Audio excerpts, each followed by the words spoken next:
Hi, I'm Vicky, one of the creators of Upside Down Kingdom. Today I'm going to teach you how to play the game. The king has invited you on a mission to take the gospel and his light from the golden city on the mountaintop all the way to the ends of the earth. Be urgent in your mission. Try to get your team to the end goal before the white horse reaches the end of the age. Let's set up the game. The white horse token is placed on one of the first 3 clouds based on how many players are playing.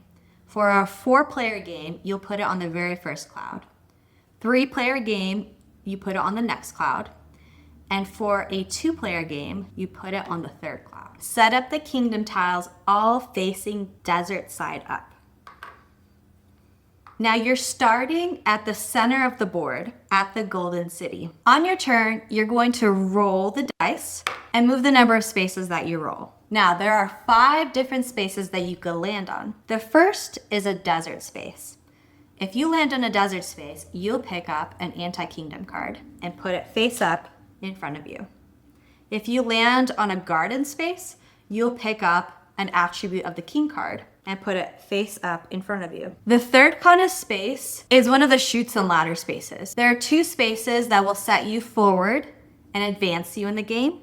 These 2 are Suffering Falls. If you land on the top of Suffering Falls, you'll slide ahead and pick an attribute card. If you land on the Mustard Seed, likewise, you'll follow the leaves up to the garden space and pick up an attribute card. If you land on the Rocky Soil, you'll have to go backwards and pick up an anti-kingdom card. Storm of Fear and Worry moves you backwards and you pick up an anti-kingdom card. Chaff Blown in the Wind moves you backwards and you pick up an anti-kingdom card.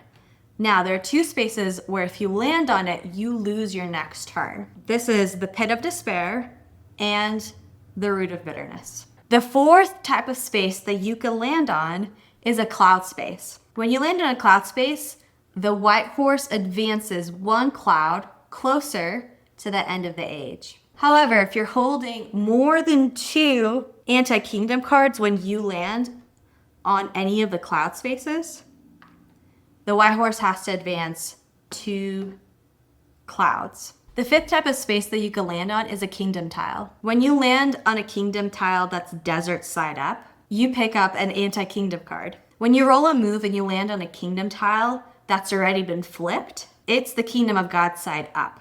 So you pick up an attribute card. So now that we know what we do when we land on a space, let's talk about what you do on each of your turns. You could take the following actions in any order. And there's some strategy involved in what order you take these steps. You'll see what I mean later. You could start your turn by rolling and moving and doing the action of whatever space you land on. You could make a match if you have one in your hand. In order to flip a tile, you could share one of the attribute cards on your turn, or you could play your player power card. So let's talk about how we flip the tiles. If you have a color match in your hand, you'll discard the 2 matching cards and you'll move to the next kingdom tile along your way and you'll flip it over. However, if the next kingdom tile along the way has already been flipped, you'll still land on that space. You won't flip it back over, and in lieu of flipping, you will pick up an attribute card. The purpose of the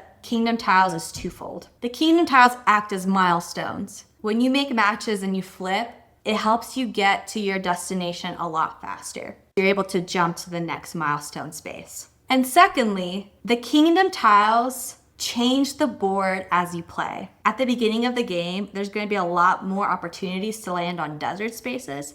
And as you make matches and flip tiles, there will be a lot more opportunities to land on attribute of the king cards. So we're seeing how the kingdom grows.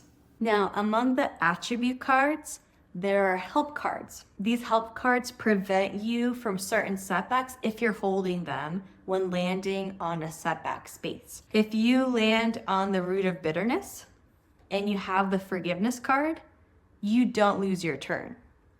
If you land on the Storm of Fear and Worry and you're holding the Faith card, you don't follow the storm down and get set back. These help cards can be shared just like any attribute card, but they have to be shared on your turn.